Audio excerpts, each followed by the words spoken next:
Bonsoir à toutes et à tous. Donc, je vais commencer, si vous voulez bien, par faire l'appel.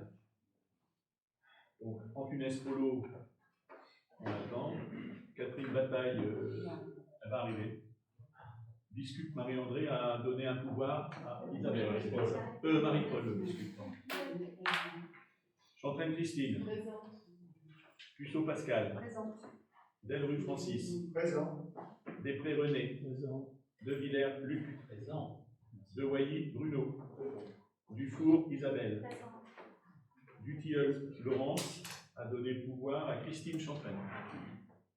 Piévé Jean-Michel. Présent. Erangel Céline. Présent. Herman Bénédicte. Présent. Huon Emmanuel. Présent. Leclerc Bénédicte. Présent. Leclerc Marie-André. Présent. Limousin Philippe. Présent. Macré Jean-Pierre. Pouvoir à Pascal Puceau. Méchelard Christian. Présent. Millet Michel. Présent. Paquier Michel. Présent. Paquier Titeka Odile. Polo. Arrivée de Solo. Paquier Titeka Odile. Présent. Racel Philippe a donné pouvoir à Jean-Michel Févé. Schumacher Coralie. Thierry Mathieu. Présent. Et Van de Velde Olivier. Présent. Donc, à l'exception de Catherine qui doit arriver, elle a confirmé qu'elle serait là, mais avec un peu de retard. Je propose que nous démarrions ce conseil municipal. Alors, le secrétaire de séance, si vous voulez bien, Jean-Michel Févé. Oui. Qui est bon père. Alors, nous avons un ordre du jour qui n'est pas spécialement chargé, en tout cas en nombre de points. Nous avons 9 points qui nécessitent un vote et un point qui est le débat sur le rapport d'orientation budgétaire, qui est un débat et sur lequel il n'y aura pas de vote, et enfin une décision du maire, ainsi que 2 questions orales. Donc le premier point à l'ordre du jour, c'est l'adoption du procès-verbal de la séance du conseil municipal, mais avant de démarrer ce premier point, je voudrais faire une petite déclaration. Je veux vous demander d'être très attentifs à la bonne tenue des débats, toutes et tous, hein, et donc, en l'occurrence, de ne pas interrompre celui qui prend la parole, l'intervenant ou l'orateur, de lever la main si vous voulez prendre la parole, d'attendre qu'il ait terminé, parce que, bon, parfois c'est un peu difficile, et quand il faut faire notamment les comptes rendus de séance, c'est des fois un peu difficile de s'y retrouver quand tout le monde parle en même temps. Donc je vous demande un peu de rigueur et de discipline. Vous levez le doigt et vous attendez que vous n'interrompez pas et vous attendez que la personne ait terminé de s'exprimer. Et je demande aussi aux intervenants de respecter les temps de parole pour ne pas en faire des caisses. Voilà, donc je passe au premier point, l'adoption du procès-verbal de la séance du conseil municipal du 14 décembre 2023 que vous avez reçu en annexe 1. Donc sur ce procès-verbal, y a-t-il des questions, des commentaires, des observations?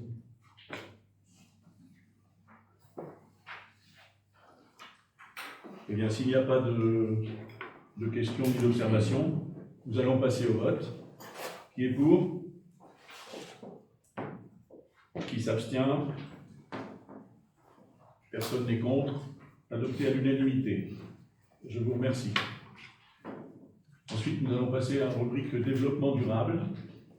Le point numéro 2, c'est la modification du règlement intérieur du concours des maisons fleuries que vous avez reçu en annexe 2. Et je passe la parole à Coralie. Vu le Code général des collectivités territoriales, notamment l'article L2121-29, vu la délibération numéro 2022-12-16 du Conseil municipal du 15 décembre 2022, portant approbation du règlement du concours des maisons fleuries. Vu la présentation faite lors de la commission patrimoine, aménagement de la commune et cadre de vie réunie le 31 janvier 2024, considérant la volonté de la municipalité de développer la notion de développement durable au sein de ce concours en ajoutant l'attribution de points bonus pour la mise en place d'actions jardin durable, considérant que cela nécessite de modifier le règlement du concours, il est proposé au conseil municipal d'approuver le règlement du concours des maisons fleuries annexé, qui était donc en annexe 2, et pour lequel nous avons rajouté donc, cette explication sur les points bonus en fin de l'article 5.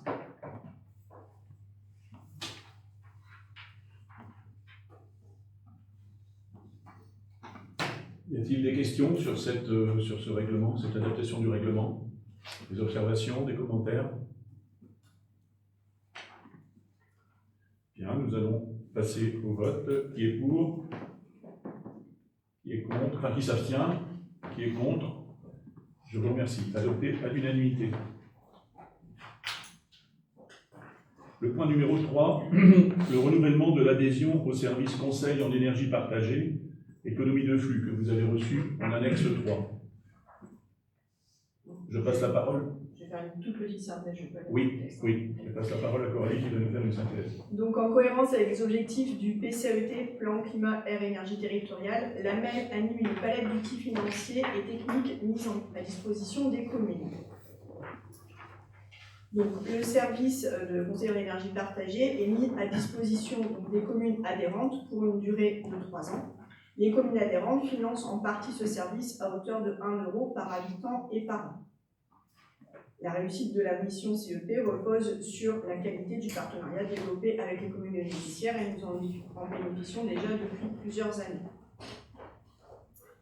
Donc, considérant la convention de mise à disposition du service de conseil en énergie partagée, dans l'annexe 3, considérant que cette mise à disposition présente un intérêt dans le cadre d'une bonne organisation des services de conseil en énergie partagée et de ses communes, considérant qu'il convient de fixer par convention les modalités juridiques, techniques et financières selon lesquelles la MEL mutualise son service de conseil en énergie partagée avec ses communes membres, il est proposé au conseil municipal de renouveler l'adhésion de la commune au service de conseil en énergie partagée, économie de flux, sous réserve de la validation des modalités de mise en œuvre de cette 4e vague d'adhésion par le conseil métropolitain du 19 avril 2024.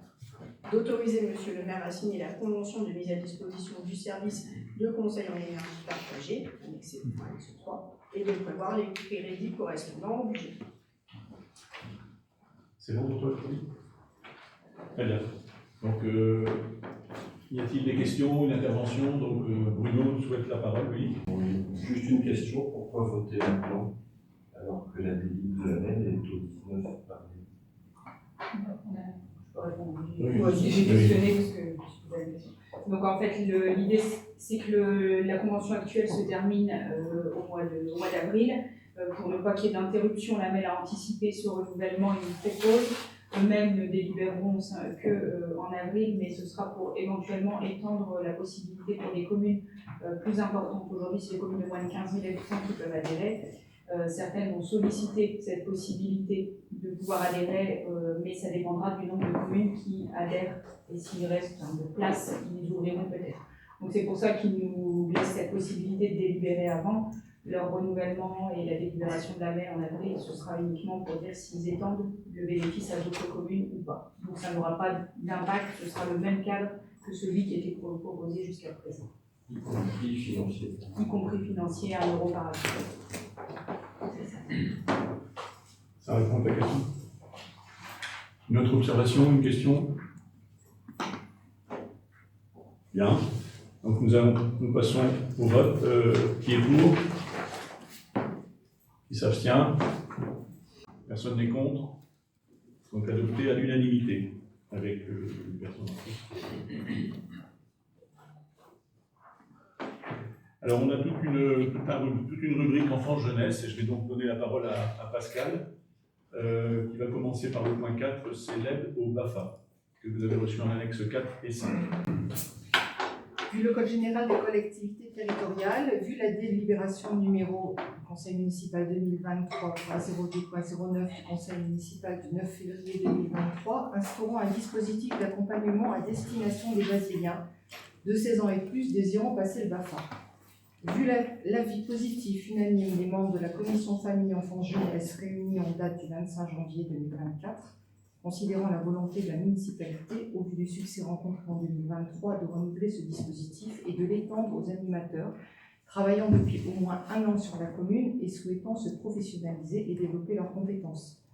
Considérant que les jeunes souhaitant prétendre au dispositif d'accompagnement seront reçus pour un entretien après dépôt de leur candidature via le dossier d'aide pour le stage de base du BAFA, annexe 4, et qu'ils seront sélectionnés en fonction de leur motivation, du dossier complété et du nombre de postulants, il est proposé au conseil municipal de renouveler le dispositif d'accompagnement à destination des Basiliens de 16 ans et plus et des animateurs travaillant depuis au moins 1 an sur la commune, en participant à la prise en charge partielle des frais liés à la formation initiale du BAFA, donc le stage de base, à hauteur de 210 € versés au centre de formation et dans la limite de 10 dossiers par an, soit un montant de 2100 € pour la commune. De conditionner le versement de cette aide à la réalisation par le bénéficiaire de l'intégralité du stage de base et de s'engager à réaliser le stage pratique au sein de la commune via le contrat d'engagement annexé, en annexe 5, et de prévoir donc les crédits correspondants au budget. Très bien, merci Pascal. Des questions? Pas de questions ni de commentaires. Bon, ben, nous allons passer au vote. Qui est pour? Qui s'abstient? Personne n'est contre. Donc, adopté à l'unanimité, je vous remercie. Le point numéro 5, dotation liée aux sorties scolaires. Pascal. Vu le Code général des collectivités territoriales, notamment les articles L 2121-29 et L 2311-7, vu la délibération numéro 2016-06-02 du Conseil municipal du 14 juin 2016 relative à la revalorisation de la dotation municipale pour les séjours pédagogiques organisés au bénéfice des enfants scolarisés sur la commune, vu la délibération du Conseil municipal du 13 mai 2003 qui prévoit les dotations scolaires en excluant les sorties scolaires, puis la présentation faite lors de la commission Famille, Enfance, Jeunesse en date du 25 janvier 2024, considérant la volonté de la municipalité d'accompagner financièrement les 3 écoles basiliennes dans les sorties scolaires et séjours pédagogiques organisés par ces dernières et ainsi compléter l'apprentissage des enfants scolarisés à Bézieux, considérant que la municipalité a souhaité revaloriser la dotation d'un montant de 2,50 € par élève octroyé pour la participation aux frais de transport dans le cadre des sorties scolaires, considérant la nécessité de préciser les modalités de versement de la dotation liée aux sorties scolaires et séjours pédagogiques, considérant que 3 écoles sont présentes sur le territoire de la commune avec une répartition de 13 classes pour l'école publique et 12 classes réparties entre les 2 écoles privées, il est proposé au conseil municipal d'approuver les règles de la dotation telles qu'énoncées ci-après. Séjour avec nuitée à raison d'un séjour par an, 8,50 € par jour par élève sur l'année civile pour 3 classes maximum de l'école publique. 8,50 € par jour par élève sur l'année civile pour 3 classes maximum des écoles privées. Sortie scolaire pour les classes n'ayant pas effectué de séjour avec nuitée et à raison d'une sortie par an, 3 € par élève sur l'année civile. C'est une participation aux frais de transport. D'arrêter le calcul de la dotation annuelle au 15 mars de chaque année sur la base des demandes formulées par les directrices d'école reprenant les dates, lieu des séjours, nombre d'élèves et classes concernées. De présenter une délibération spécifique d'attribution de la dotation pour chaque école lors du conseil municipal sur le vote du budget. Merci Pascal. Donc sur ce sujet des dotations, liées aux sorties scolaires, y a-t-il une question, un commentaire? Visiblement tout est clair, donc nous allons passer au vote. Qui est pour? Qui s'abstient? Qui est contre? Personne. Adopté à l'unanimité. Je vous remercie. Point numéro 6. Signature de la convention relative au dispositif NEF. Notre école faisons-la ensemble. C'est l'acronyme de notre école faisons-la ensemble que vous avez reçu en annexe 6. Pascal. Vu l'article 186 de la loi de finances pour 2023, qui prévoit par dérogation aux dispositions de l'article L 211-8 du Code de l'éducation, que l'État peut participer par le biais du Fonds d'innovation pédagogique au financement des dépenses générées par des projets pédagogiques des écoles publiques. Vu la présentation faite lors de la commission enfance-jeunesse réunie en date du 25 janvier 2024, considérant le souhait du groupe Paul-Émile Victor de présenter son projet pédagogique dans le cadre de la démarche Notre école faisons-la ensemble, NEF, considérant la volonté de la municipalité de soutenir le projet pédagogique du groupe scolaire Paul-Émile Victor et de conventionner avec l'État, une fois le projet pédagogique déposé et retenu, afin de lui permettre de disposer des fonds pour couvrir les dépenses prévues dans le cadre de son projet. Considérant que la convention prendra effet à la date de signature par l'ensemble des parties et que sa signature fera l'objet d'une délibération du conseil municipal, il est proposé au conseil municipal de s'inscrire dans ce projet NEFL afin de permettre au groupe scolaire Paul-Émile Victor de disposer des fonds pour couvrir les dépenses prévues dans le cadre de son projet pédagogique. Merci Pascal. Question? Tout est clair? Pas de commentaire? On passe au vote. Qui est pour? Qui s'abstient? Pas contre? Adopté à l'unanimité. Je vous remercie. Le point numéro 7, adhésion au groupement de commande du syndicat mixte Nord-Pas-de-Calais numérique pour la compétence espace numérique de travail, donc ENT, dans les écoles, que vous avez reçu en annexe 7. Je passe la parole à Pascal. Je vais vous proposer juste de lire le rappel du contexte, parce que sinon on en a encore pour 2 pages et demie. Je pense que de toute façon vous avez tous eu l'occasion de pouvoir lire. Donc je vous rappelle le contexte, parce que je pense que ça c'est important. Et je vous fais grâce, si vous êtes d'accord, de l'ensemble des délibérations, des numéros, etc. On est d'accord? Rappel du contexte. Aujourd'hui, parents et enfants utilisent un outil spécifique appelé ENT, c'est-à-dire l'espace numérique du travail, dédié, sécurisé et simple pour accéder à distance à son environnement scolaire. Informations éducatives et de suivi, résultats scolaires, outils et ressources pédagogiques, messagerie avec les enseignants. Cet outil permet de garder le lien entre les familles et les équipes pédagogiques et a été mis en œuvre par l'Éducation nationale en lien avec les collectivités territoriales. Ce même outil permet également de faciliter les passerelles de l'élémentaire au collège, puis au lycée, et il s'est fortement développé pendant la période de crise sanitaire et de confinement répétitif que nous avons vécu pour en faire désormais un outil indispensable à la bonne scolarité des enfants du territoire. Cela concerne à Bézieux, pour l'année scolaire 2023-2024, le groupe scolaire Paul-Émile Victor, soit 313 élèves de la maternelle à l'élémentaire. L'environnement numérique de travail a été mis en place sur la région Hauts-de-France en 2019 avec un déploiement plus soutenu lors de la crise sanitaire, faciliter l'école à la maison. Il était porté par le syndicat mixte Nord-Pas-de-Calais numérique, la fibre numérique 59/62 sur fonds européens. Compte tenu de la fin de ce financement de l'outil ENT, il convient pour la commune de Bézieux de poursuivre le portage financier du projet environnement numérique de travail, l'ENT. La métropole européenne de Lille assurera le recueil des délibérations des communes de son territoire et assurera les échanges administratifs avec le syndicat mixte. Je vous fais donc grâce des différents codes. Considérant que, à la suite de la loi pour la refondation de l'école et de la République du 8 juillet 2013, la commune de Bézieux poursuit aux côtés des autres collectivités territoriales et leurs groupements, ainsi que de l'État, l'objectif d'un développement du numérique éducatif des établissements scolaires, compte tenu de sa compétence en matière d'usage numérique. Considérant que l'environnement numérique de travail est un service éducatif numérique offrant à chaque membre de la communauté éducative un accès dédié, sécurisé et simplifié aux informations et outils dont il a besoin pour son activité, mis en œuvre par les collectivités territoriales en lien avec l'Éducation nationale. Considérant que sur le territoire des Hauts-de-France, une solution homogène de NT a été déployée pour tous les élèves, parents et enseignants, de la maternelle au lycée, grâce à un groupement de commandes entre les collectivités et établissements publics concernés, sur la base d'un marché qui a pris fin en juin 2023. Considérant que ces acteurs de l'ENT, convaincus de l'intérêt de cette solution, ont souhaité renouveler leur partenariat ainsi que le groupement de commandes pour conclure un nouveau marché signé le 13 mars 2023.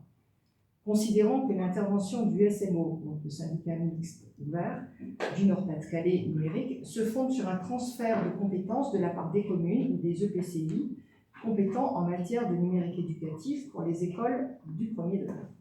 Enfin, considérant que, à la suite d'une adhésion d'une commune ou d'un EPCI compétent au syndicat, ce dernier est en charge de la mise en œuvre de la compétence sur le territoire de la commune ou de l'EPCI en lien avec les collectivités locales dont relèvent les écoles qui sont équipées et l'Éducation nationale en contrepartie d'une contribution financière annuelle de la commune ou d'un EPCI membre aux ressources du syndicat fixés par délibération du comité syndical sur la base des critères prévus à la présente délibération et des missions réalisées par le syndicat dans le cadre de l'exercice de sa compétence sur le territoire de la commune ou de l'EPCI concerné. Il est proposé au conseil municipal de décider le transfert de la compétence usage numérique/NTIC en matière de numérique éducatif au syndicat mixte ouvert Nord-Pas-de-Calais numérique. De décider que le transfert de cette compétence sera effectif sans délai et au plus tard dès le rendu exécutoire de la délibération concordante du syndicat mixte ouvert Nord-Pas-de-Calais numérique, valant accord et adhésion de la commune de Bézieux et modification des annexes 1 et 2 de ses statuts. Considérant les conditions techniques, administratives et financières d'exercice de la compétence usage numérique NTIC en matière de numérique éducatif par le syndicat mixte dont le cahier est annexé à la présente, en annexe 7, d'approuver les statuts du syndicat mixte ouvert, les conditions techniques, administratives et financières d'exercice de la compétence usage numérique NTIC en matière de numérique éducatif par le syndicat, d'autoriser Monsieur le maire à signer la convention d'adhésion au groupement de commandes syndicat mixte, la fibre numérique 59/62, pour la compétence espace numérique du travail dans les écoles, ainsi que tout document afférent à ce dossier. De désigner Monsieur Jean-Pierre Macret comme délégué, soit au comité syndical, soit au collège des communes désignant les représentants au comité syndical, conformément à l'article 8.1, composition du comité syndical, figurant dans les statuts du syndicat mixte. De verser des contributions annuelles obligatoires au syndicat mixte, adhésion et contribution forfaitaire de base, de prévoir les crédits correspondants au budget. Merci Pascal. Y a-t-il des questions? Pas de questions, pas de commentaires. Nous passons donc au vote de ce point 7. Qui est pour? Qui s'abstient? Il n'y a pas de contre. Adopté à l'unanimité. Je vous remercie. Et nous arrivons au dernier point en France jeunesse, qui est la mise en place d'un règlement unique pour les services péri et extrascolaires que vous avez reçu en annexe 8. Pascal. Si vous êtes toujours d'accord, je vais ne pas lire en fait les premières délibérations, numéros, etc. Vu la présentation faite lors de la commission famille, enfance, jeunesse en date du 25 janvier 2024, considérant qu'il convient de modifier le règlement existant afin d'y ajouter la nécessité pour les familles qui en disposent de fournir leur numéro d'allocataire CAF, le quotient familial CAF servant désormais au calcul des tranches tarifaires en lieu et place de l'avis d'imposition. Considérant qu'il est désormais possible pour un enfant de quitter le centre de loisirs accompagné d'un adulte afin de se rendre à une activité sportive ou culturelle et de réintégrer le centre ensuite, considérant le souhait de la municipalité de regrouper des règlements des différents services péri et extrascolaires en un seul règlement afin de faciliter l'accès des familles à l'information, il est proposé au conseil municipal d'adopter le règlement intérieur des activités péri et extrascolaires, modifié tel qu'annexé en annexe 8, et d'acter son entrée en vigueur au 11 mars 2024. Pas de questions? Alors, on passe au vote. Qui est pour? Qui s'abstient? Qui est contre? Il n'y a pas de contre. Adopté à l'unanimité. Je vous remercie. Donc nous avons maintenant une seule rubrique fonction publique, point numéro 9, prime de pouvoir d'achat exceptionnel, PPAE. Et je passe la parole à Pascal. Vu le code général, par contre je vais les citer. Vu le code général des collectivités territoriales, vu le code général de la fonction publique et notamment l'article L712-1, vu la loi numéro 2022-1158 du 16 août 2022 portant mesures d'urgence pour la protection du pouvoir d'achat, vu le décret numéro 2023-702 du 31 juillet 2023 portant création d'une prime de pouvoir d'achat exceptionnelle pour certains agents publics civils de la fonction publique d'État et de la fonction publique hospitalière, vu le décret numéro 2023-1006 du 31 octobre 2023 portant création d'une prime de pouvoir d'achat exceptionnelle pour certains agents publics civils de la fonction publique territoriale, vu l'avis favorable du comité social territorial réuni en date du 1er décembre 2023, vu la présentation faite lors de la commission ressources humaines réunie le 1er février 2024, considérant que les employeurs territoriaux ont la possibilité d'instaurer une prime de pouvoir d'achat exceptionnelle, forfaitaire en vue de soutenir le pouvoir d'achat des agents publics territoriaux ayant perçu une rémunération annuelle brute inférieure ou égale à 39 000 € sur la période du 1er juillet 2022 au 30 juin 2023, considérant qu'il appartient au conseil municipal de déterminer le montant forfaitaire de la prime dans le respect du barème et des montants plafonds fixés par le décret du 31 octobre 2023 susvisé, considérant la volonté de la municipalité de soutenir le pouvoir d'achat des agents de la commune en instaurant la prime pouvoir d'achat exceptionnelle selon les modalités suivantes. Bénéficiaires et conditions d'attribution. La présente prime est donc attribuée aux agents fonctionnaires, titulaires et stagiaires, ainsi qu'aux agents contractuels de droit public, sous réserve de remplir les conditions cumulatives ci-dessous. Avoir été nommé ou recruté par un employeur public à une date d'effet antérieure au 1er janvier 2023. Être employé et rémunéré par un employeur public au 30 juin 2023. Avoir perçu une rémunération brute inférieure ou égale à 39 000 € au titre de la période courant du 1er juillet 2022 au 30 juin 2023.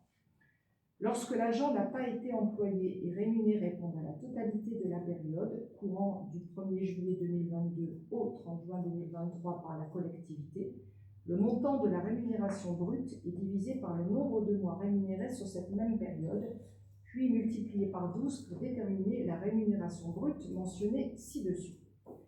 Détermination du montant, la collectivité décide d'attribuer 50% du montant maximum de chaque niveau de rémunération.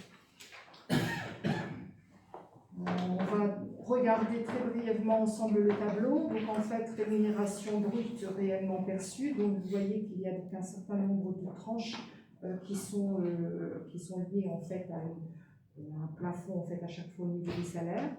Le montant maximum qui était possible, autorisé donc par la loi, donc 800 €, etc., qui descend jusqu'à 300, et montant de la prime de pouvoir d'achat exceptionnelle prévue par l'Assemblée délibérante, donc on a une base de temps complet. Le montant de la prime sera réduit à proportion de la quotité de travail et de durée d'emploi sur la période de référence du 1er juillet 2022 au 30 juin 2023. Modalité de versement. La prime est versée par la collectivité qui emploie et rémunère l'agent au 30 juin 2023 ou par chaque collectivité lorsque plusieurs employeurs publics emploient et rémunèrent l'agent au 30 juin 2023. La prime sera versée en une fraction le 30 mars 2024, donc avec la paie du mois de mars 2024, et est cumulable avec toute autre prime ou indemnité perçue par l'agent, à l'exception de la prime du même nom, prévue par le décret numéro 2023-702 du 31 juillet 2023 et destinée aux agents des deux autres versants de la fonction publique d'État et fonction publique hospitalière.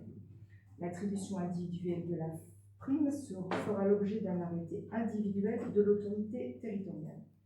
Il est donc proposé au conseil municipal de verser la prime de pouvoir d'achat exceptionnelle aux agents remplissant les conditions et selon les modalités énoncées ci-dessus, soit pour 31 agents titulaires stagiaires et 23 agents contractuels pour un montant total de 13 140,11 € brut. Et donc de prévoir les crédits correspondants au budget. Très bien, merci Pascal. Qui souhaite intervenir sur cette délibération? Personne? Pas de questions? Pas d'intervention? Nous allons donc procéder au vote. Vous voulez intervenir? Tu veux intervenir, Bruno? Non, je pensais. La prime Macron, c'est mieux quand même. La prime, j'ai pas compris. La prime Macron. Ah, pour le privé? Ouais. Voilà, C'est. celle-là, on discute C'est- en bah oui, commission, c'est on en a parlé en le timing commission. qui est dans le Ouais, commission, ouais. en fait. On en a parlé en commission, mais effectivement, c'est... Et la prime Macron, c'est ça, au 31 août 2023. Oui, Le oui. point choquant pour ceux qui n'ont pas suivi, c'est Oui, qu'on oui. va donner des primes à des gens qui ne sont plus là. Ah oui. Ouais. Mais c'est pour ça que j'ai... Alors, effectivement, on a eu une belle discussion, d'ailleurs, à ce niveau-là, c'était très intéressant. Commission? Oui, en commission. Parce qu'effectivement, le décret est passé, en fait, en octobre Oui, c'est... 2023. Donc, le temps de saisir le comité social territorial, d'avoir leur aval, et entre deux, on en a parlé aussi avec les partenaires sociaux, qui sont effectivement au niveau de la mairie, ben après tout se décale et effectivement on est aujourd'hui en février en train de présenter quelque chose, mais effectivement on est d'accord, hein, qui est antérieur, mais c'est l'administration. C'est vrai que c'est choquant, d'une certaine mesure. Oui, oui. Alors c'est bien de le faire, c'est bien de le faire, c'est bien de le faire. Oui. On va réouvrir des payes pour des gens qui sont plus là, pour des sommes dérisoires. J'imagine la personne qui fait la paye, C'est vrai. s'arracher les cheveux. C'est ainsi fait. Très bien. Donc, on va passer au vote. Qui est pour? Qui s'abstient? Il n'y a pas de contre. Donc, c'est adopté à l'unanimité. Je vous remercie. Pardon? Alors, je vais peut-être, si vous voulez me mettre peut-être ailleurs. Oui. Oui.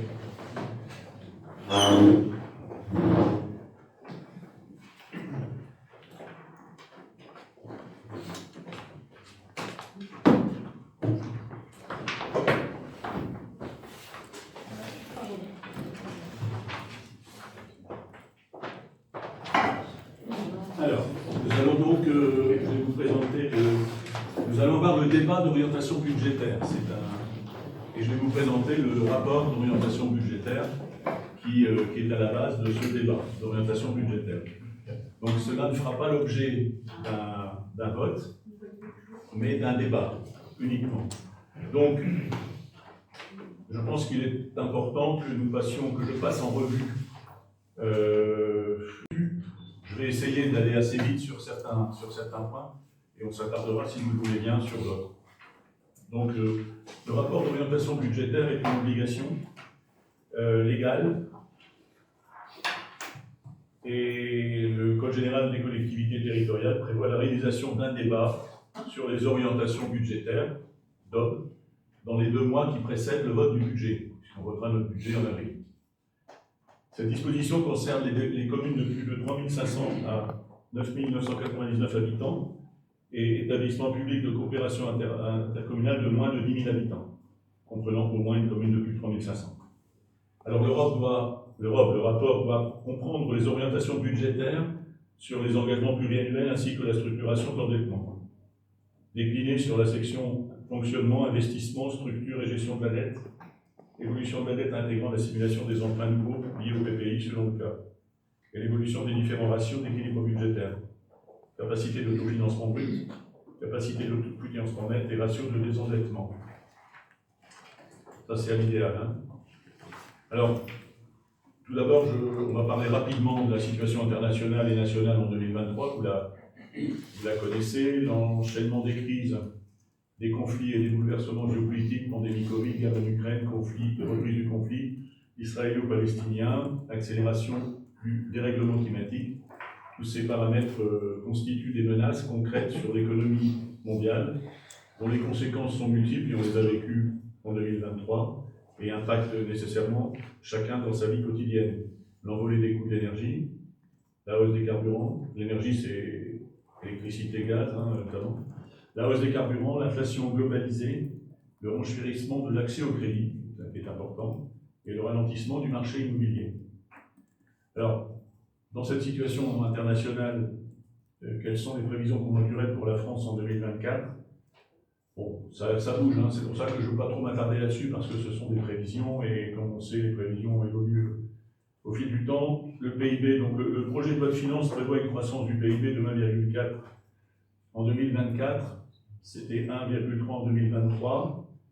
Je pense que récemment, tout récemment, je pense que je m'adressais peut-être à Bruno, tout récemment, ça a baissé, je crois, ils ont corrigé la copie entre le moment où j'ai fait le rapport et puis au moment où on est aujourd'hui, on est à autour de 1%, je crois.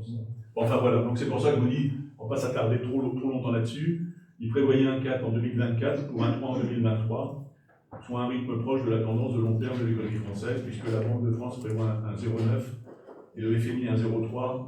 Enfin, la Banque de France prévoit 0,9 et le FMI 1,3 en 2024. Donc on s'approche de ce qu'a prévu la Banque de France.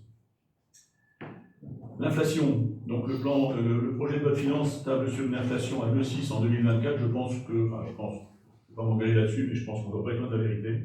Ça, c'est une prévision qui va peut-être se tenir. La Banque de France est à 2,5 et le FMI à 2,5. Donc, quand les trois sont en phase, en général, c'est respecté, ou à peu près.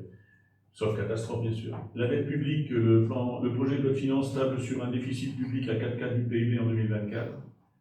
C'était 4,9 en 2023. Donc ça, c'est considérable, hein, déficit de PIB. Déficit de 4,4 du PIB. Donc le déficit de l'État atteindrait 146,9 milliards d'euros. Et la part de la dette publique se stabiliserait à pratiquement 110% du PIB. Sur le graphique que je vous ai joint, vous constaterez que la dette publique en France est quand même à 110% du PIB, quand la dette publique dans la zone euro est autour de même inférieur ou légèrement inférieur à 90% du PIB. Donc on a une dette publique importante. Alors, ces considérations, est-ce que déjà là-dessus il y a des questions, des remarques que je propose par grand thème de passer en revue, sinon si je lis tout d'un coup, on va arriver au bout et vous aurez peut-être oublié des morceaux. Donc là-dessus, est-ce que sur ces prévisions générales, vous avez des remarques ou des observations? Point. C'est déjà ça. Alors maintenant, nous allons faire un focus sur les comptes de Bézieux, donc ce qui nous intéresse, parce que c'est ce qui nous intéresse, hein, c'est la commune. Donc les comptes de Bézieux, en commençant par les recettes. Donc, je vous propose un tableau qui reprend les années 2019, 20, 21, 22, 23, avec à l'extrême droite, à l'extrémité droite, le budget primitif que nous avions voté en 2023, donc nous avions voté en avril cette année. D'accord? Ce que j'ai mis qui est surligné en vert.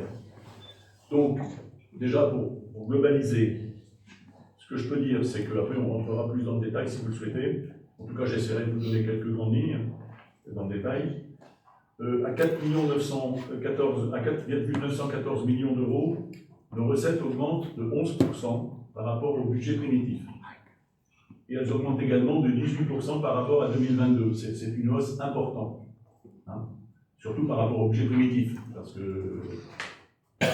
Alors, cette hausse s'explique dans les grandes lignes par l'augmentation des bases fiscales.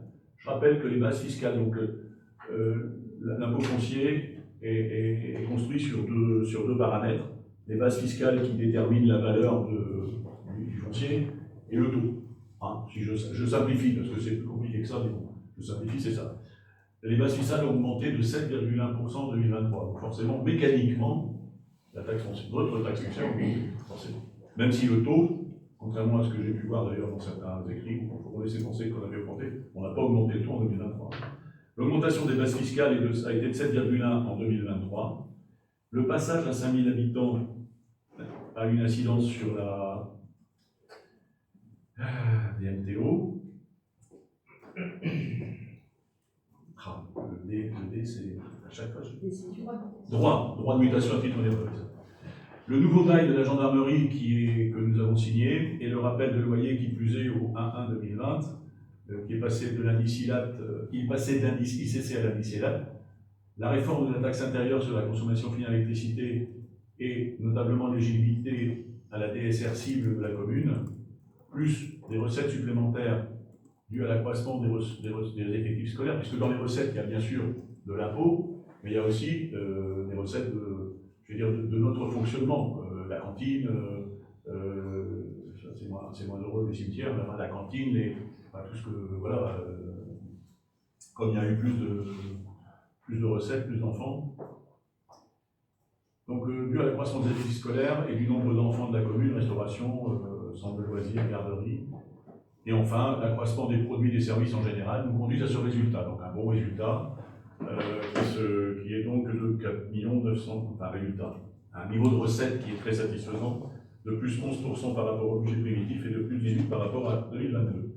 Si on regarde un petit peu, peut-être tu peux remonter, oui. Bon, dans les grandes lignes, les atténuations de charges, bon, là c'est un petit poste, hein, c'est 81 000 euros, prévu 52, c'est essentiellement l'assurance sur les gens qui sont en arrêt maladie. On a une assurance, c'est remboursement, essentiellement, il n'y a pas que ça. Mais...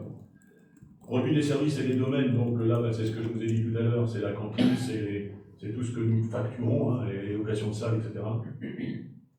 Les impôts et taxes, là, vous avez là-dedans, vous avez l'impôt foncier, essentiellement, puisque la taxe d'habitation, j'en parlerai tout à l'heure, elle a disparu pratiquement. Vous avez toutes les taxes, la taxe additionnelle au droit de mutation, la taxe finale électricité, enfin, la DMTO de l'année passée, les droits de mutation du 1er de l'année 22. Donc voilà, ce poste-là a augmenté de 12% par rapport au budget primitif. Dotation et participation, par exemple là-dedans vous avez le loyer de la gendarmerie. Non, c'est les autres produits de gestion, pardon. Le loyer de la gendarmerie, c'est les autres produits de gestion. Donc on arrive à 4 914 000, se répartissant comme le camembert là qu'on va vous présenter. 57% ce sont des impôts et taxes, 57% des 9 millions, des 4 914 000, 9 millions c'est pour plus tard, des 4 914 000, 57% c'est de l'impôt et taxes, 20% dotation et participation, 10% à la fois autres produits de gestion et services du domaine, donc nos services à nous. Des atténuations de charges pour 2% et puis 1% de produits exceptionnels. Donc voilà ce que je voulais vous dire sur les recettes. Est-ce qu'il y a sur ce sujet des recettes des remarques ou des questions? Ou un commentaire? Bon, je sais que j'ai été clair. Ah, il y a un commentaire, je n'avais pas vu, pardon. C'est juste une question, Oui. on en a discuté en commission Oui. finance, l'arrivée surprise de la DSR, dotation de solidarité rurale exceptionnelle, Des cibles, oui. 160 000 €, c'est quand même un joli cadeau. Oui. Bon, réellement, ça Ça, c'est pas un cadeau. Oui, non, Nous sommes éligibles. Non, mais C'est pas un cadeau, hein. Rassure-toi, je pense pas que l'État fasse de cadeau. Hein. Non, mais là où on est classé dans les 10 000 communes.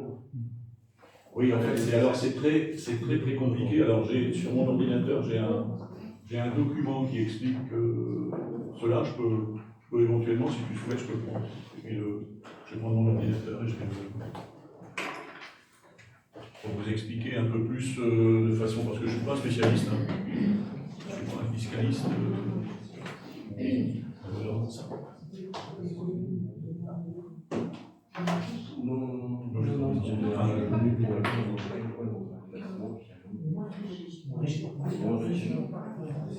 C'est le côté un peu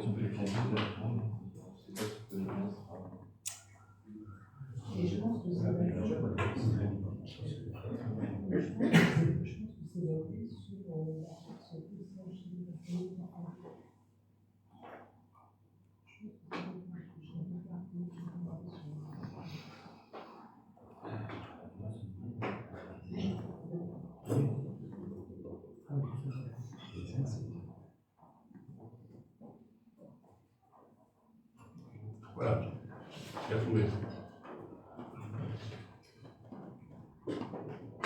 Donc,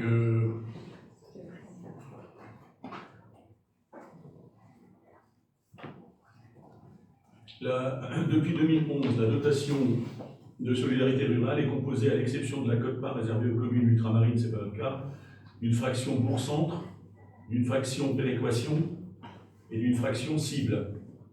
Donc nous avons jusqu'à présent reçu les, je crois, bourg-centre et péréquation, et nous n'avions pas la cible, celle qui est tombée cette année.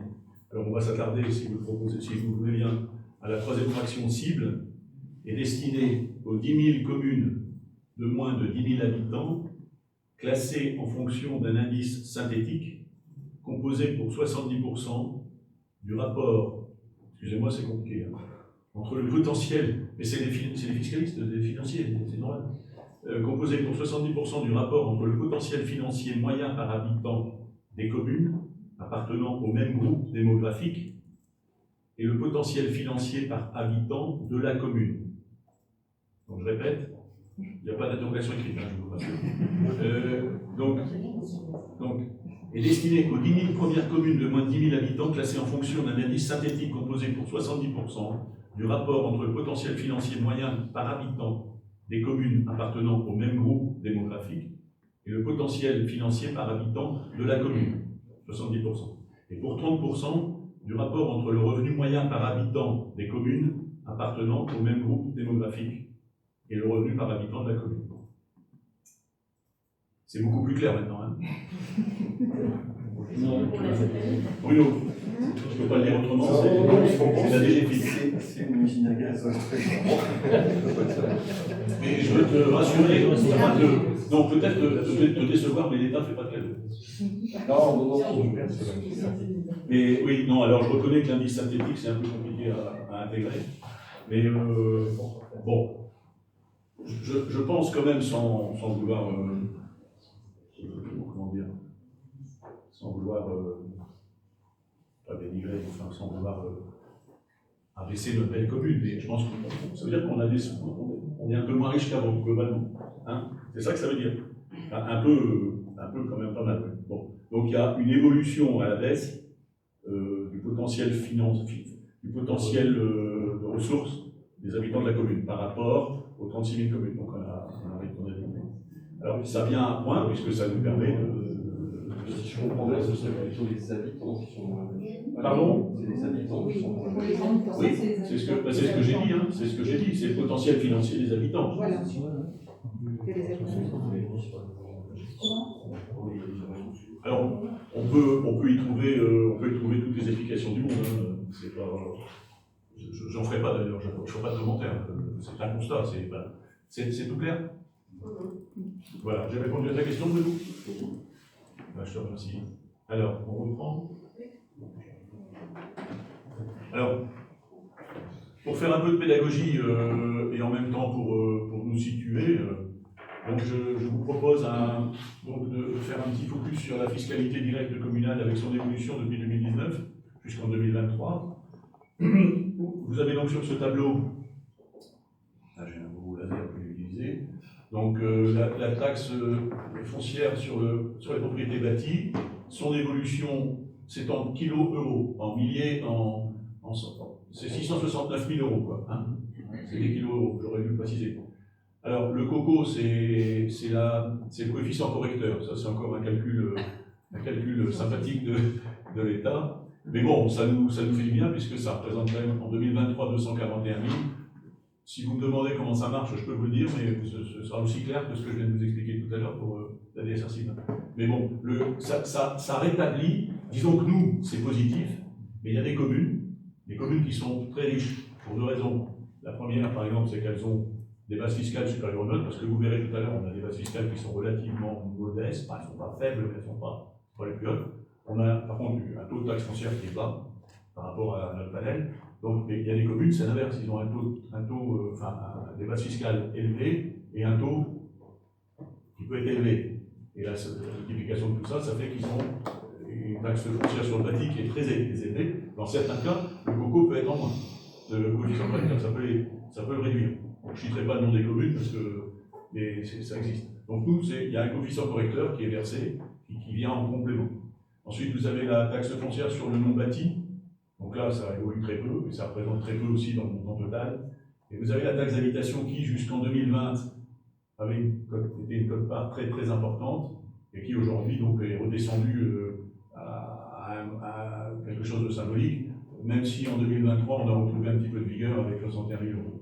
Donc au global, eh bien, on constate qu'en 2019, on avait 1 517 000 euros de fiscalité directe, 1 583 en 2020, année Covid, on l'oublie, 1 526 en 2021, post-Covid, qui était même en baisse par rapport à 2020, 1 747 en 2022 et 1 945 en 2023, avec une évolution assez nette. Alors, si tu peux montrer le tableau. Donc ce tableau-là se montre de façon toute chose égale par ailleurs, les codes-parts de chaque... donc on voit ici la taxe d'habitation, la taxe foncière, là sur le non-bâti.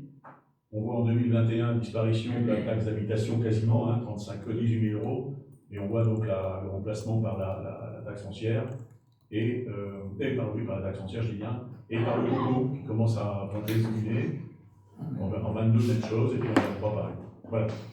Donc, après une augmentation modérée de la fiscalité communale en 2020 versus 2019, et une baisse en 2021 par rapport à 2020, la fiscalité communale progresse de près de 15% en 2022 et de 11% en 2023, par rapport toujours à l'année N-1. En 2022, cette progression s'explique par l'augmentation des bases fiscales, conjuguée à l'augmentation de la population, à l'augmentation du taux de la part communale de taxe foncière sur le bâti et de l'application du coefficient correcteur. Le coefficient correcteur, sur lequel nous n'aurons pas la main, hein, c'est l'État, hein, c'est lui qui détermine.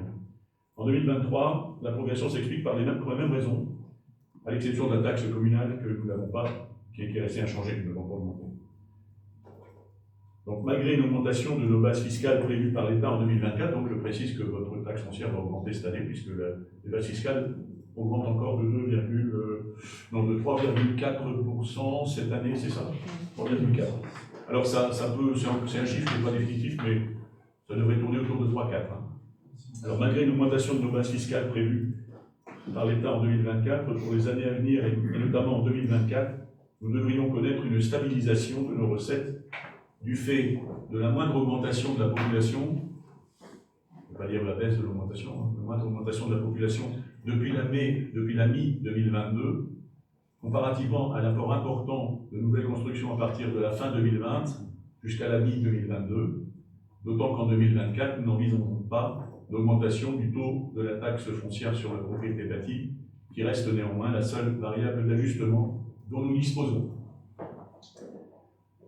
Avant de passer au débat sur ce sujet, je vous propose vous savez que je suis un amateur de panels, j'aime bien les panels, j'aime bien comparer. Toute chose égale. Comparaison n'est pas raison, hein, je le sais, mais j'aime bien comparer quand même, pour voir où on est, quoi. Parce qu'on n'est pas tout seul sur une planète, on est dans une mène. Hein. Et il n'y a pas que nous qui avons une population entre 4500 et 5500 habitants.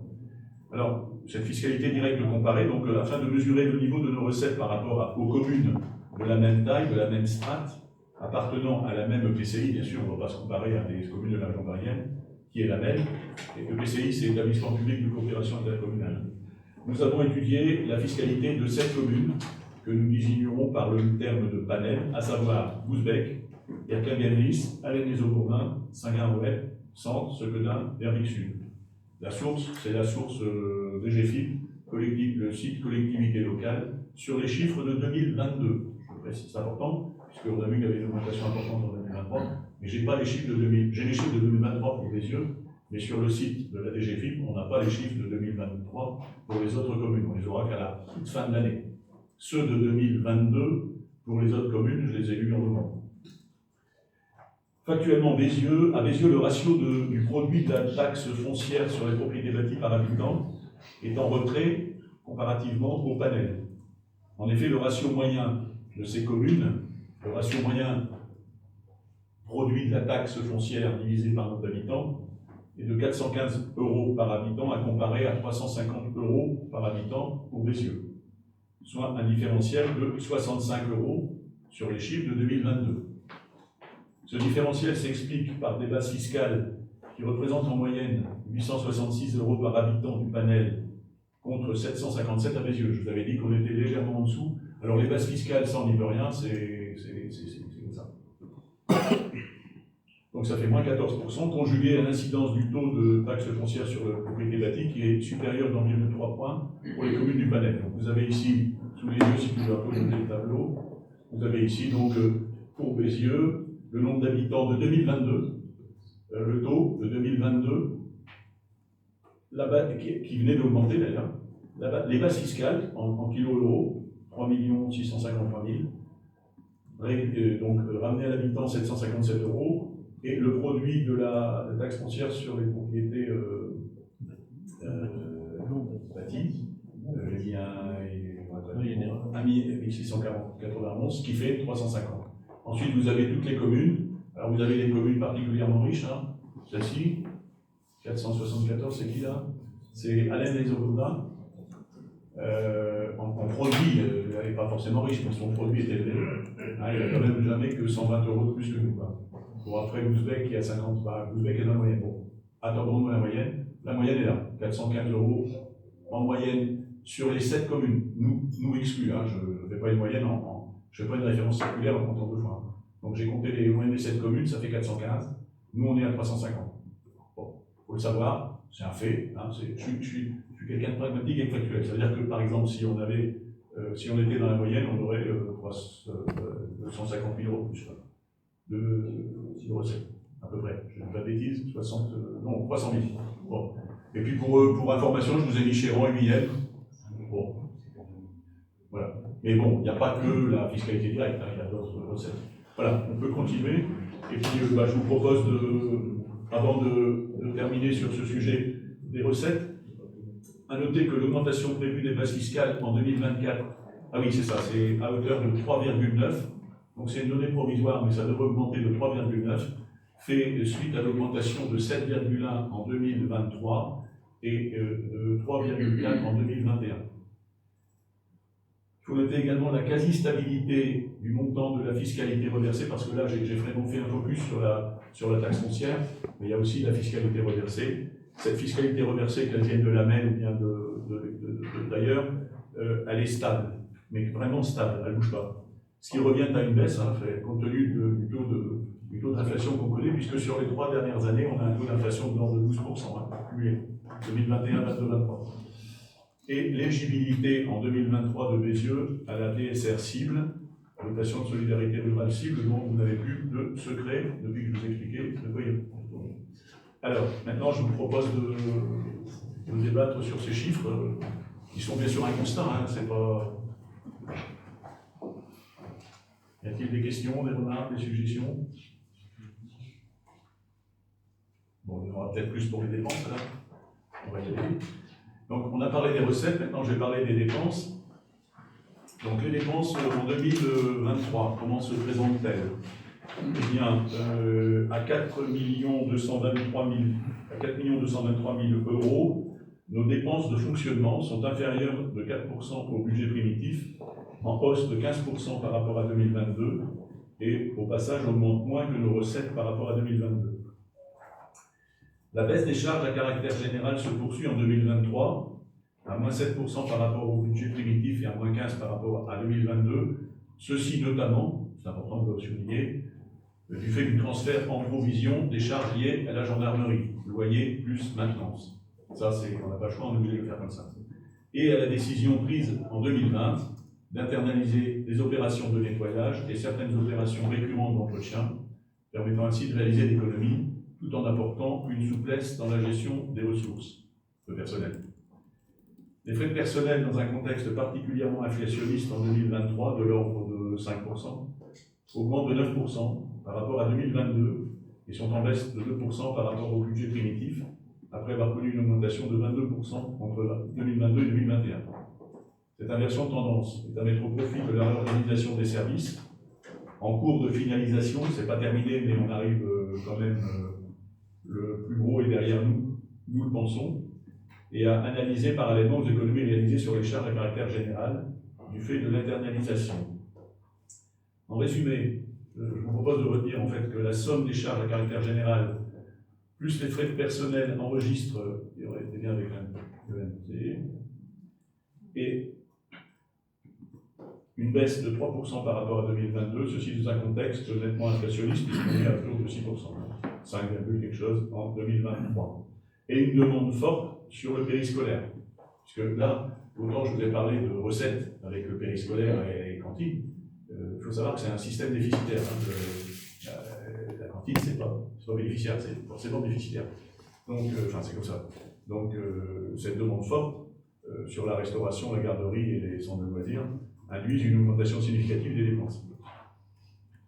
Et on observe également une augmentation importante, alors il faudra peut-être revenir sur le tableau, Hélène, s'il te plaît. Donc, une augmentation importante des amortissements qui passent de 157 000 à 240 000 euros, bon, tel que prévu dans le budget, enfin dans le budget primitif. Donc, dans les chiffres, 3 millions 2, 3 millions 2, 3 millions 3, 3 millions 6, 4 millions 2, avec 597 000, ça c'est la gendarmerie. Ça c'est 17 mois de gendarmerie, c'est pas 12 mois, c'est 17 mois. Puisque, souvenez-vous, on n'avait pas comptabilisé les 5 premiers mois, on ne savait pas où les mettre. Donc les mois de 2021, vous n'avez pas mis en 2022, vous n'avez pas mis en 2022. Donc suite à la résiliation par la société des casernes du bail amphithéotique, donc cette somme est mise en provision, d'accord? Provision de dotation. Donc voilà, vous avez les chiffres qui sont là. peut-être faire un rapide focus sur le tableau, sur le graphique, et ensuite on va discuter. Donc vous avez ici les charges de fonctionnement à caractère général. Vous avez ici les salaires, les autres charges de gestion, les charges financières qui se stabilisent, on y viendra tout à l'heure, et les notations d'amortissement qui connaissent une augmentation. Et j'ai mis ici les charges de la gendarmerie. Donc, souhaitez-vous, qui souhaite faire des commentaires sur ces dépenses?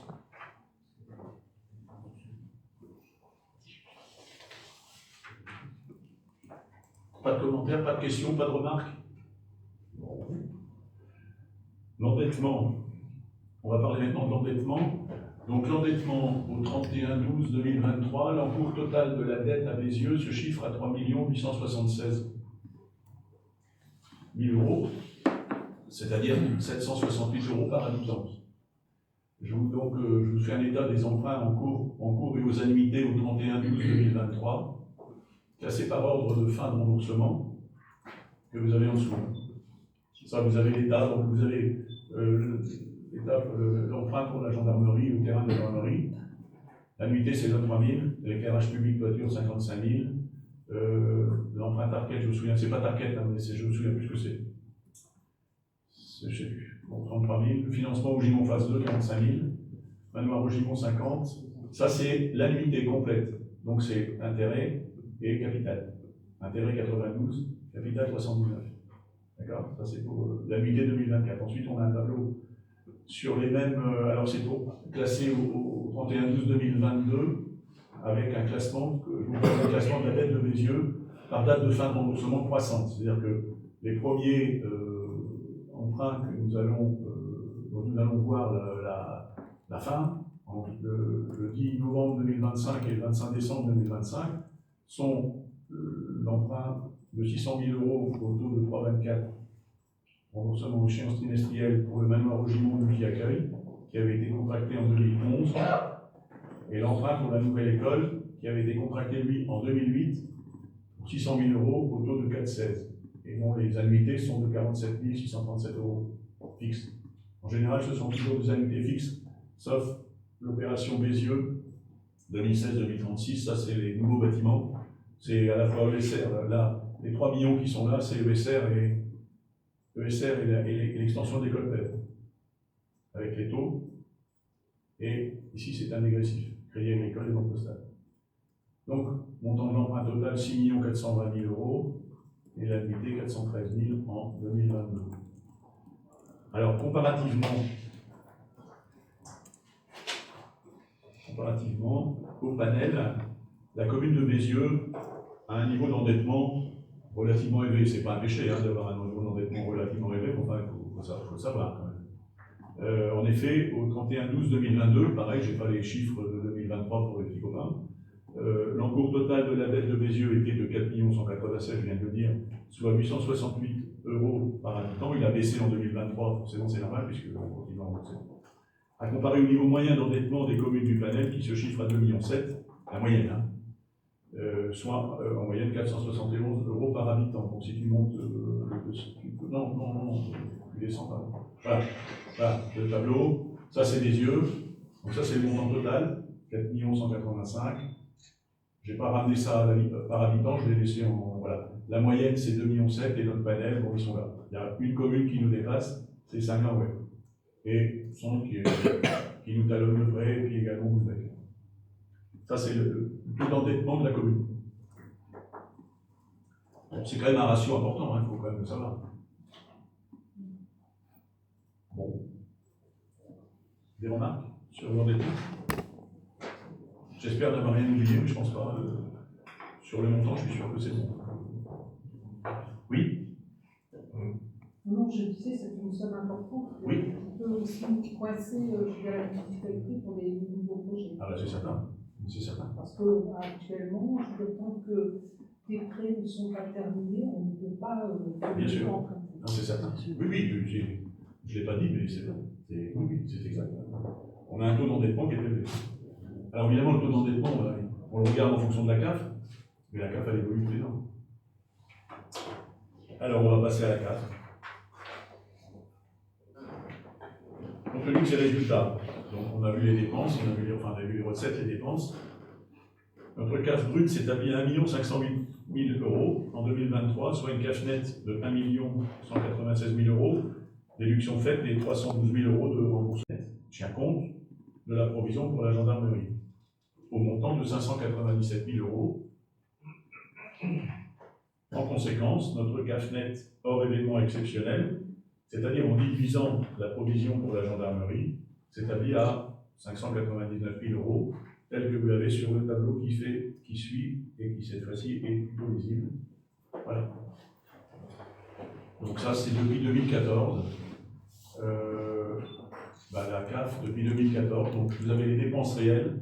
Alors les dépenses réelles, c'est les dépenses constatées, auxquelles on extrait les amortissements, les remboursements sur rémunération, les provisions pour créances douteuses. Pour 2023, la provision prélèvement la provision pour risque et un éventuel prélèvement au CRU, puisque c'est un investissement si on veut. Enfin non, c'est pas un investissement. Donc effectivement, en 2023, avec 597 en moins, ça baisse sensiblement. Pareil, ça c'est pour calculer la CAF. En 2023, les recettes sont de 4 914 000, on l'a dit tout à l'heure. On enlève les mêmes 80 000 ici de rémunération sur remboursement sur rémunération, 24 000 amortissements de subvention d'investissement, on arrive à 4,8 millions. Ça fait une CAF brute, 4,8 millions moins 3,2 millions, ça fait 1,5 million, auquel on extrait le remboursement du capital, c'est les emprunts, dont il reste 90 000 euros aujourd'hui d'intérêt. Oui, c'est bien. Ça fait 1,2 million, je simplifie. Donc en notant, bien sûr, puisque cette provision pour risque, c'est pas de l'argent dont on dispose, en notant les 597 000 euros de la gendarmerie, on a une CAF nette hors événement exceptionnel de 599 000 euros. Il est intéressant de se comparer non pas aux voisins, mais à ce qu'on a fait depuis 2014. Bon, la CAF nette depuis 2014, elle évolue. 290 000 en 2014, 241, 405, 275, 477. Alors, les années 2017 et c'est pas pour ça que la CAF nette change, parce que c'est hors événement exceptionnel. Et il faut savoir qu'en 2017, vous constatez que les recettes de 2017 sont très très élevées. C'est dû au fait au remboursement par l'assurance de la suite à l'incendie de la Salle Torres pour 1 610 000 euros. Donc là, il y a 1 610 000 euros de recettes qui viennent de l'extérieur. Enfin, de l'extérieur, de l'assurance. Puis vous avez également, je crois que c'est ici, en 2018, vous avez également la vente d'un terrain pour 140 000 euros. Donc ça, c'est des recettes exogènes, ce n'est pas des recettes internes. Donc 275, 477, 270, 228. Alors là, bon, l'année 2020, c'était une année particulière. J'y reviendrai tout à l'heure, parce que j'en parlerai tout à l'heure. C'est l'année Covid, c'est une année sur laquelle c'est pas nous qui avons fait le budget, mais c'est nous qui l'avons réalisé à partir de mai seulement, on va dire, enfin fin mai. Bon, c'est une année un peu particulière. Et en 2021, 310, 2022, 318, 2023, 599. Donc, sur cette CAF, bon, l'essentiel est dit. Je voudrais parler, pour terminer, de la capacité de désendettement. Donc, fin 2023, l'encours total de la dette s'établit à 3 876 000 euros, je vous l'ai dit tout à l'heure, un peu moins que fin 2022, forcément, 400 000 euros. Compte tenu de la CAF nette hors événement exceptionnel, provision de la gendarmerie, notre capacité de désendettement, elle serait de 6,7 ans. C'est un très bon chiffre, et il est fonction, bien sûr, des 600 000 que nous avons fait cette année. Si l'année prochaine on fait 300, c'est 12 ans. Voilà. Des questions sur la CAF? Des questions, des remarques? Bon. Les investissements. Donc les recettes d'investissement sont quasiment conformes, les recettes. Donc il y a des recettes, c'est les emprunts et puis les FCTVA, compensation de la TVA, sont quasiment conformes au budget primitif à plus 4%, et en nette baisse par rapport à 2022 du fait de la fin des opérations ESR et PEV. Nos recettes s'établissent à 1 917 000, contre 4 695 en 2022, mais conforme au BP. Donc, on a un BP à 1 838 et les recettes d'investissement à hauteur de 1 917 qui se composent essentiellement du solde d'exécution, ça c'est ce qu'on a dans la caisse, avec les dotations fonds divers qui se composent de la FCTVA, fonds de compensation de TVA,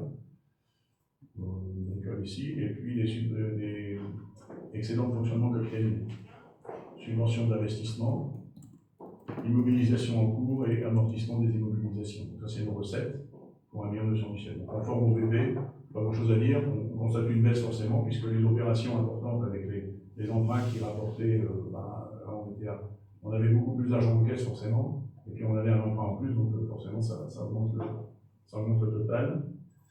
À noter que le fonds de compensation de TVA est conforme au BP, il passe de 604 en 2022, 604 000 euros en 2022 à 318 000 euros en 2023. Les subventions d'équipement passent quant à elles de 1 266 000 euros en 2022 à 98. C'est la fin des opérations PER et ESR. Et enfin, pour terminer, les dépenses d'investissement. Nos dépenses d'investissement sont en net retrait de 1 233 000 euros par rapport au budget primitif. Vous allez remonter un peu le tableau.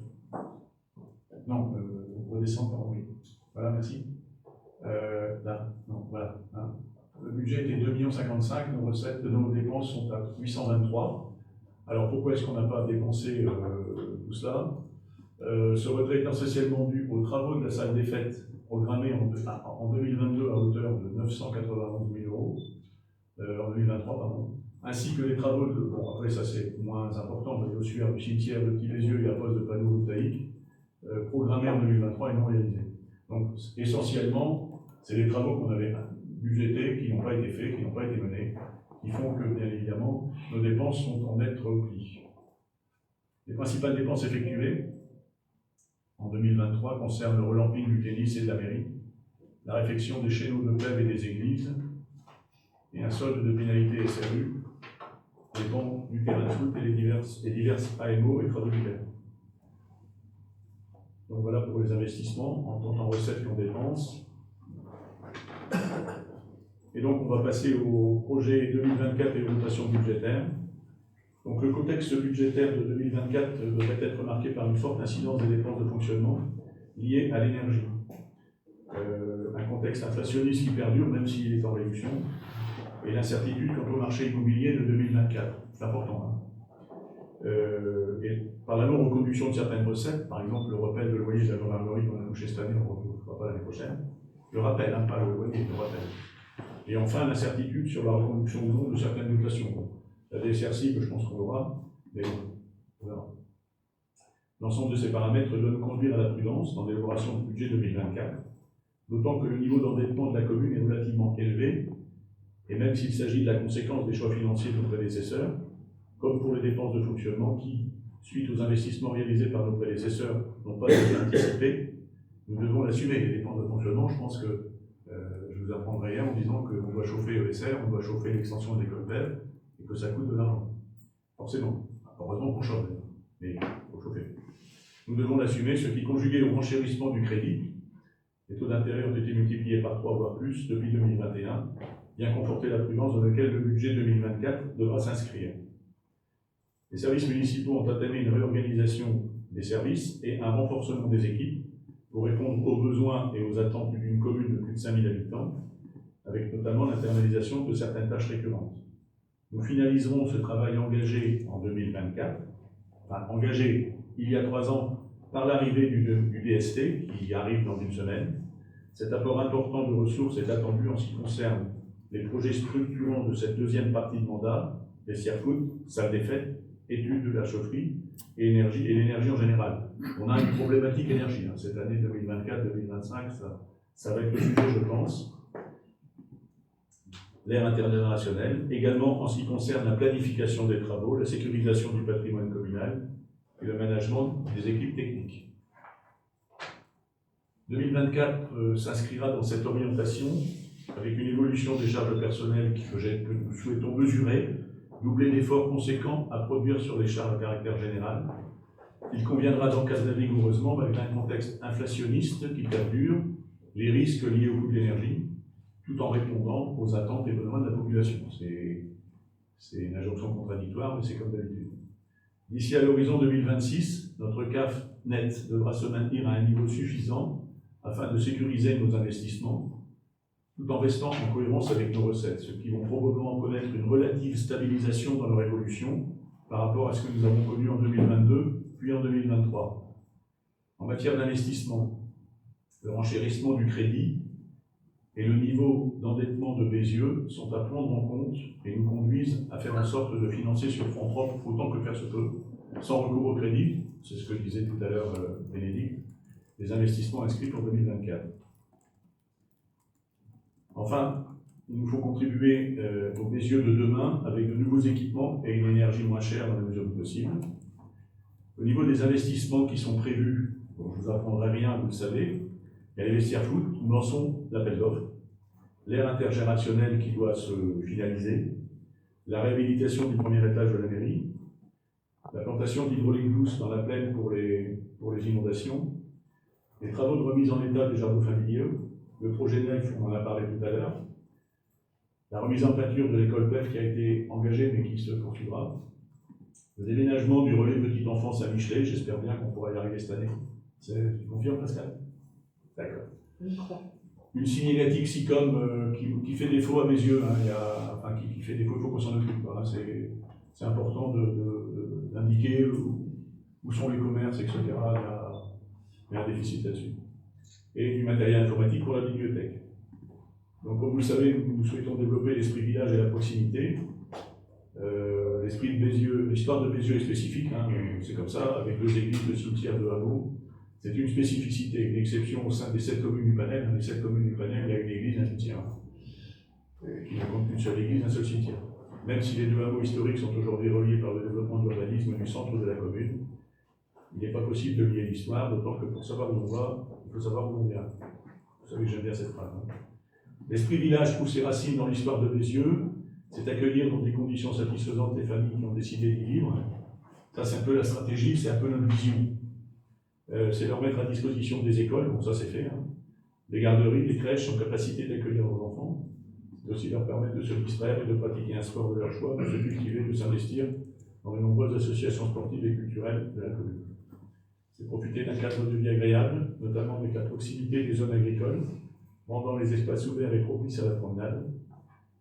C'est profiter des décorations des saisons, un changement quand même en 2 ans, on a fort évolué là-dessus, ça n'existait pas avant. Noël, printemps, automne, de permettre au plus, et puis les décorations de Noël, hein, bien sûr, l'illumination de Noël, de permettre au plus grand nombre de se retrouver pour participer à des manifestations intergénérationnelles où la proximité, la convivialité et la solidarité, qu'elles se soient envers nos aînés et les personnes confrontées à l'isolement ou à la précarité, qu'elles soient sociales ou en matière d'emploi, c'est aussi cela l'esprit village, et ce sont les valeurs qui guident nos choix. J'en ai terminé, il reste à lister quelques événements et manifestations qui verront le jour en 2024 et qui bien sûr entreront dans les frais de fonctionnement. En fait des cérémonies, on a les 80 ans de la Libération, c'est un gros projet, quelque chose qui nous tient à cœur, que l'on va mener en septembre cette année. Ensuite, il y a des voyages scolaires en Angleterre pour les CM et les élèves. Et un séjour été, on espère, dans une autre région que Hauts-de-France, parce que l'année passée, c'était dans le Boulonnais, je crois. Dans le Pas-de-Calais. Pardon ? Les 2 étaient dans le Pas-de-Calais. D'accord. Une chasse aux œufs. En économie-commerce, on a un gros projet qui est le Forum des pros, qui devrait voir le jour en novembre, hein, où on mène des actions actuellement sur les commerces. On essaie de créer une union commerciale, c'est pas simple. En tout cas, on se bouge, hein, on essaie de bouger les lignes.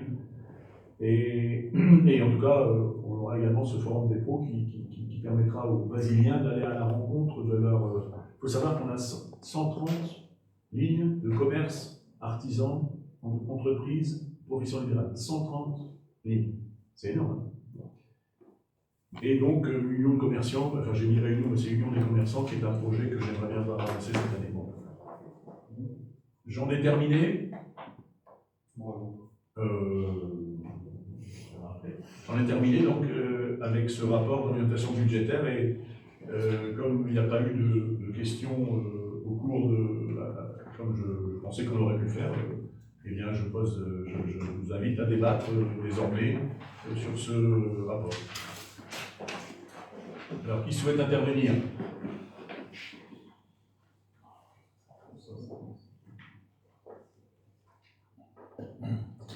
Je vais devoir intervenir tout seul? Non, quand même pas. Bah, c'est un constat, oui, alors. C'est un constat qui est chiffré. Ah oui, non, mais le constat, il fallait le faire. Oui, à partir du moment Alors, il est approuvé. oui, alors, ce que je veux dire, c'est, ce que je dis, c'est que j'aimerais bien que le ROB soit plus avancé en termes de prospective. Bon, d'abord, on est un peu quand même, on est en train de commencer les budgets, hein, il faut dire les choses comme elles sont. Donc, on n'a pas tous les éléments. On a des idées sur certains investissements importants, mais bon, je préfère pas dire de bêtises. Quoi. Donc, c'est le seul regret que j'ai, mais c'est bon. Il y a des communes qui, quand ils ont des structures importantes, ils arrivent à faire un ROB en février, présenter un ROB où il y a beaucoup plus d'éléments. Mais bon, ça ne change pas par rapport à ce qui se faisait avant. J'ai tous les chiffres et les ROB d'avant, c'était la même chose. On fait ce qu'on peut avec les moyens qu'on a, quoi. Et puis bon, on ne s'est pas trop mal débrouillé cette année, hein, quand même. Hein? Bon, je suis seul à avoir fait un commentaire. Donc il n'y a pas de vote, hein, c'est...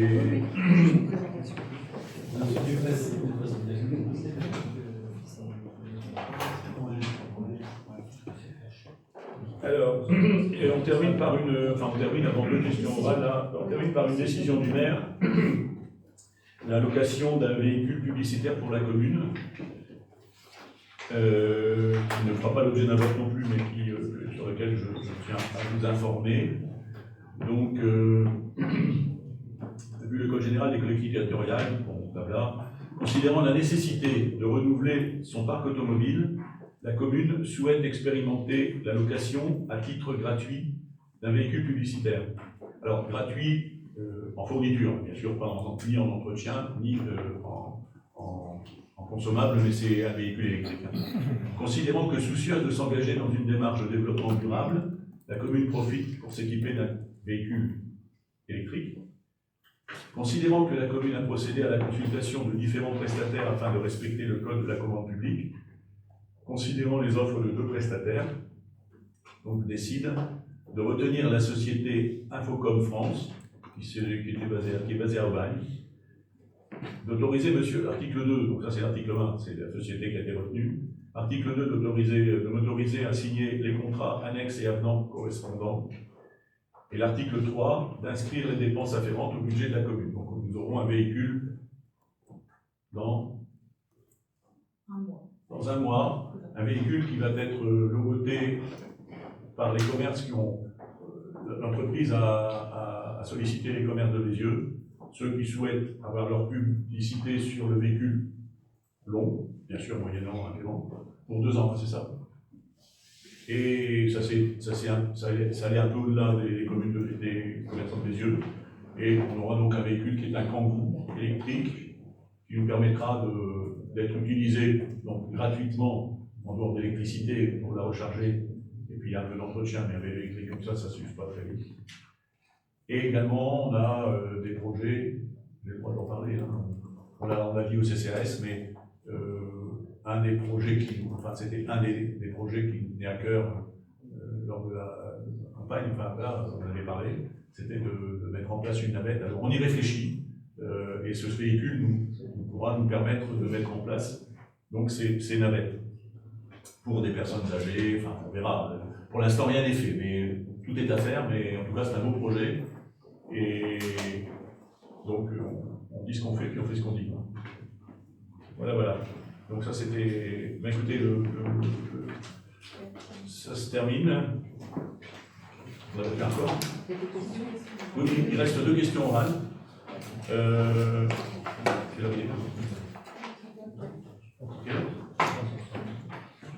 Alors j'ai reçu 2 questions orales, une de Coralie et l'autre d'Olivier. La question donc d'Olivier est la suivante. Ça repart sur un tract récent du BB qui note, et là tu as repris le texte, hein, si la situation financière est à l'équilibre, celle-ci ne permet pas d'envisager de gros investissements tant la capacité d'autofinancement est faible. Alors tu me demandes de ce qu'il en est, quoi. C'est ça. Bon, alors je te remercie pour cette bonne question. Alors, bon, je vais répondre. Bon, je prends 2 minutes, hein, ça fait l'objet d'un débat, c'est une réponse. Hein. Alors, j'ai observé, moi, que l'opposition, dans son dernier papier tract, reconnaît quand même que la situation financière est à l'équilibre. D'ailleurs, c'est ce que tu as retenu. Heureusement, on le serait à moins avec des CAF qui nettent pour 2021 et 2022, qui sont toutes deux au-dessus de 300 000 euros. Et là, je ne peux pas me retenir ça me renvoie à un avis de tempête sur les finances de Bézieux, qui avait été lancé par M. Delruy au début de notre mandat. Force est de constater qu'il s'était lourdement trompé.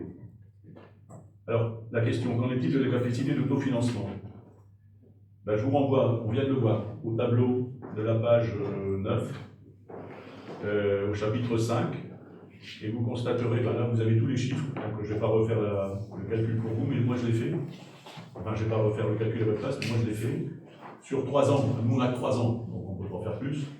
De 2021 à 2023, vous m'autoriserez à ne pas prendre en compte 2020, année Covid, je l'ai dit tout à l'heure, avec un budget qui a été mis en œuvre par l'équipe précédente et que nous avons réalisé à compter de mai. Notre CAF moyenne est de 410 000 euros, que j'ai comparé à la CAF moyenne sur 6 ans de l'ancienne équipe, qui est de 327 000 euros. Donc, dire que notre capacité d'autofinancement ne suffit pas à investir, dans ces conditions, elle ne suffisait pas à investir précédemment non plus. Bon, maintenant, c'est notre capacité moyenne aujourd'hui, peut-être que demain elle sera inférieure. Je ne suis pas en train de dire que c'est définitif. Pour être complet, je vous ai dit tout à l'heure, effectivement, il y a eu les recettes exceptionnelles de 1,6 million et de 140 000 euros. Donc, ça explique aussi peut-être des investissements importants qui ont pu être faits avec 3 millions d'investissements d'apport, puisque ça représentait 50%, plus de 50% du montant de l'autofinancement des équipements ESR et PEP. Donc, dire que la situation financière est à l'équilibre, oui. Dire qu'elle ne permet pas d'envisager des gros investissements tant que la capacité d'autofinancement est faible, ben non. Ou alors elle était faible, encore plus faible avant. Et puis ça dépend des investissements qu'on veut faire. Ça répond à ta question? Oui, merci. Voilà, et je termine par une question diverse qui m'a été posée par une question orale qui m'a été posée par Corinne, qui me demande où en sont les équipements de lutte contre les inondations. Et quand seront-ils réalisés? C'était une question d'ailleurs qui avait été posée dans un tract. Alors je vais faire un rapide historique, une réponse rapide sur cette problématique, qui est une vraie problématique à Bézieux, les inondations, qui provoquent périodiquement des sinistres graves dans la commune. Les 2 dernières inondations ayant provoqué des sinistres sur la commune datent l'une de 2006, l'autre de 2015. Alors, la question que l'on peut se poser, c'est comment se fait-il que rien n'ait été fait entre 2006 et 2015, puisqu'il y a eu bis repetita en 2015, et jusqu'en 2020, date à laquelle nous sommes arrivés en mairie. Bon, ça c'est une question que moi je pose, mais bon, je n'ai pas la réponse. Et j'observe que l'empressement avec lequel l'opposition nous demande de solutionner cette vraie problématique n'est pas celui qu'elle a mis en œuvre entre 2006 et 2020. Pour répondre à la question posée de Coralie, nous avons avancé de manière claire et visible. D'abord grâce à la collaboration active des agriculteurs, qui font preuve dans ce dossier, je le dis et je le pense, de toute façon je pense que ce que je dis et je dis ce que je pense, d'un grand sens des responsabilités, parce que ça les impacte directement dans leur activité, ces équipements, et d'une approche partenariale en tout point remarquable. Bon. Conformément aux études qui ont été faites par les hydrauliciens de GEMAPI, il sera procédé à partir de cette année, on va démarrer cette année, à des plantations de part et d'autre de la route Saint-Amand, plantation, s'ils appellent ça l'hydraulique douce, c'est pour canaliser et retenir l'eau. Il sera créé également des zones enherbées en différents endroits sur les champs, donc c'est de l'herbe et non pas des cultures. Et la pose de fascines en parallèle, c'est les équipements en sol. destiné à canaliser les flux sur un zonage précis qui a été déterminé par des hydrauliciens qui travaillent avec GEMAPI, qui est une structure de label pour les inondations. En parallèle, et ça c'est déjà fait, ça a été fait à la fin de l'année, ça a été fait quand exactement? En fin d'année ou en novembre. À la fin de l'année, en novembre, il y a un resurfaçage complet des fossés des deux côtés qui a été fait sur toute la longueur, je crois que ça fait plus d'1,5 km, je sais plus. Ça démarre, le resurfaçage a été fait depuis le Café de l'Arbre, puisque notre commune va jusqu'au Café de l'Arbre. Le Café de l'Arbre est à Clouson, mais la pointe de Bézieux, c'est tout près. Donc depuis le Café de l'Arbre jusqu'au carrefour de Saint, les deux fossés ont été resurfacés complètement, avec une boulogne qui a été faite au fond. Et il y a eu une pose d'enrochement spécifique, qui sont des enrochements en chapeau de gendarme, bon, qui, selon les hydrauliciens, ont des effets beaucoup plus douloureux sur la retenue d'eau. Donc ça a été fait sur toute la longueur des deux côtés des fossés de la rue de Saint-Amand. Et donc on a pris ce dossier en main et des actions concrètes sont menées, étant entendu qu'on continue à réfléchir sur d'autres équipements qui sont à réaliser. En tout cas, pour l'instant, les premières étapes sont faites et seront terminées cette année. On aura, je ne vais pas dire que j'espère avoir une innovation pour voir ce qui se passe, mais on verra le résultat des premiers effets. Non, on ne peut pas espérer d'avoir une innovation. Non, parce que c'est vrai que je remarque, par exemple, rue des Magnolias, quand il pleut beaucoup, heureusement qu'il y a des bassins. Heureusement qu'il y a des bassins rue des Magnolias. S'il n'y avait pas de bassin, je ne sais pas où il y a le bassin, il y a encore d'eau dans le bassin. Il y a eu pas mal de pluie ces derniers temps, le bassin. 2006 et 2015, c'était dû à des orages importants. Alors, c'est toujours des pluies d'orage, en fait, l'été. Parce que l'été, les terres sont sèches, et donc la terre n'absorbe pas l'eau. Et quand il pleut, il y a une année, moi j'étais bien sûr avec eux, en 2005, je ne sais plus, j'ai un kilomètre là. Je crois qu'il a plu en 20 minutes, je ne sais plus, mais en 20 minutes il a plu 15 jours de pluie, je ne sais plus, ça fait. Et donc, ça n'absorbe pas. Non, c'est parce que je pense qu'on a une pluie géométrie assez exceptionnelle depuis le mois d'octobre. Ah oui. Alors, ça, et on n'a pas. Non, mais c'est plutôt. On n'a même pas eu des champs qui ont été inondés. Les terrains absorbent encore. Mais effectivement, on n'a pas. Mais les terrains absorbent. C'est les pluies d'orage. Non, mais il y a une grosse différence, oui. Il y a une grosse différence entre une pluie d'orage qui dure une demi-heure et il pleut 30 litres au mètre carré en une demi-heure. Ça, c'est énorme. Qu'une pluie sur 2 jours où il pleut 30 litres au mètre carré, on a l'impression qu'il pleut tout le temps, on est dans l'eau, mais c'est pas du tout pareil. C'est l'instantanéité qui pose le problème. Bon puisque prochain conseil, mesdames et messieurs, le prochain conseil se fera le 11 avril pour le vote du budget, qui je l'espère fera l'objet de plus de commentaires et d'observations.